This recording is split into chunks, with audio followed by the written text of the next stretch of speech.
60 Minutes Overtime. Even if you're not spiritual, I am not a spiritual person, but I had all kinds of emotional reactions to the beauty of Bhutan. It's in the Himalayas, snow-capped mountains, lush forests, and it's charming, absolutely charming. This week on 60 Minutes, we're doing a story on Bhutan. Well, to get to Bhutan is an ordeal. You fly in, it's treacherous, absolutely treacherous. There are huge mountains on either side of the runway. As you look out the window, you can see yourself coming down these steep, steep mountain slopes. It's hair-raising. A lot of countries in the world have so westernized that they've lost their character. Here, they have kept their old traditions. They've kept their old architecture. They wear old-fashioned clothes. So your eye is constantly being reminded of their ancient culture. There are a lot of temples. Buddhism is the national religion.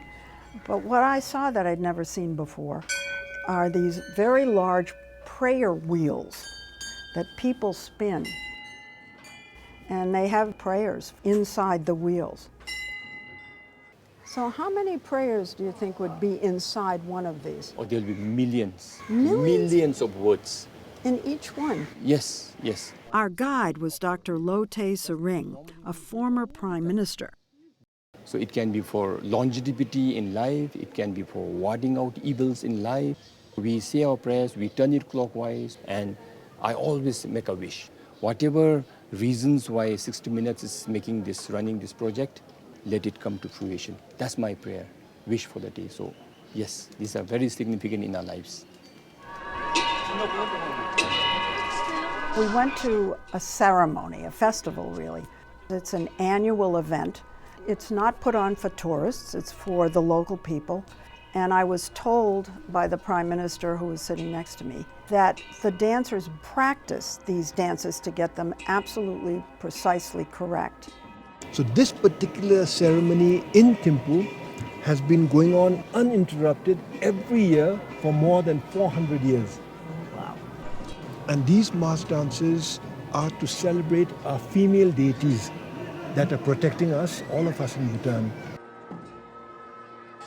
The spectacle is quite enjoyable, but all the Bhutanese, they are here to receive blessings from the dance. Just by witnessing these dances, we believe that we receive blessings to protect us for a whole year.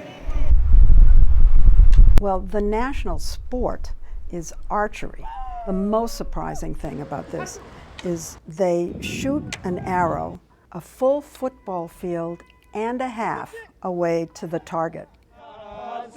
And he hit the hit a target which is quite far away and quite small. It's only about 3 feet high and 1 foot wide. And so it's a difficult task. We watched the archery with Rabsal Dorji, who is working for the government, and he was our guide. What they're playing here is the traditional game. So that's why you see the bamboo bows and the bamboo arrows. You also see the scarves that they wear on their hip, and that denotes actually the number of targets that they've hit. So there are two teams. Two teams. Each time they strike and hit the target, they get about 1 point or 2 points. Oh. It's usually the first team to 25 points. And it's a best of 3 games. The game can go on for a whole day. In the villages, it can go on for a whole week sometimes. And so you just hear one that hit, you can hear the sound. And now you'll see them sing and dance to celebrate the hit.